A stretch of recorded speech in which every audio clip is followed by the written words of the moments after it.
कभी आपने बहती हुई नदी को ध्यान से देखा है? पहाड़ों के बीच से जहां से वो बनती है, उसे पता होता है उसका लक्ष्य कि उसे समुद्र से मिलना है। रास्ते में हजारों बाधाएं आती है, लेकिन वो लगातार बहती रहती है। भले ही कुछ जगहों पर उसकी रफ्तार कम हो जाए, लेकिन वह रुकती नहीं है। अपनी सुरीली और मधुर आवाज के साथ बहती हुई अपनी मंजिल की ओर आगे बढ़ती रहती है। भले ही कुछ भी हो जाए, लेकिन अपने लक्ष्य को प्राप्त करके ही रहती है। सोचो यदि नदी बीच में ही बहाना बना ले, हार कर बैठ जाए, थक कर बैठ जाए कि हम मुझसे आगे बढ़ा नहीं जा रहा है, तो क्या होगा?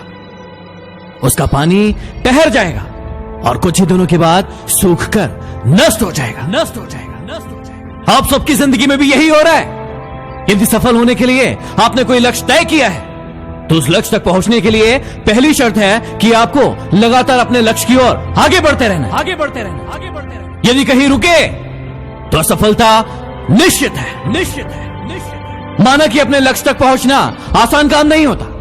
यदि आसान होता तो आज दुनिया के सभी लोग सफल होते। सफलता के बीच में बहुत सी बाधाएं आएंगी और अपना मुंह फैलाए आपके सामने खड़ी मिलेंगी। यह बाधाएं आपको रोकेंगी, पूरी कोशिश करेंगी कि आप आगे ना बढ़ पाओ। जो लोग कमजोर दिल के होते हैं, वो इन परेशानियों के आगे झुक जाते हैं और अपनी असफलता को स्वीकार कर लेते हैं और बाद में भाग्य को कोसते रहते हैं। अब आप मुझे बताओ कि आप वो हो जो हार मानने वाले हो, समस्याओं के सामने घुटने टेकने वाले हो, अपनी छाती को उनके सामने खुला छोड़ देने वाले हो। क्या हो?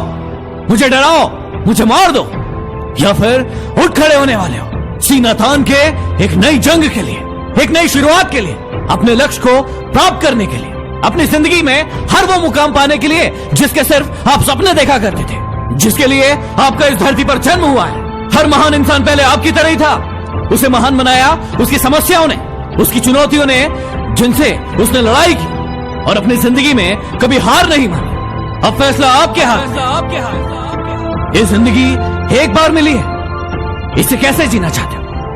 रो रो कर लोगों के सामने भीख मांगना चाहते हो, सफलता की भीख, या फिर अपनी जिंदगी, अपने रास्तों को खुद तय करना चाहते हो?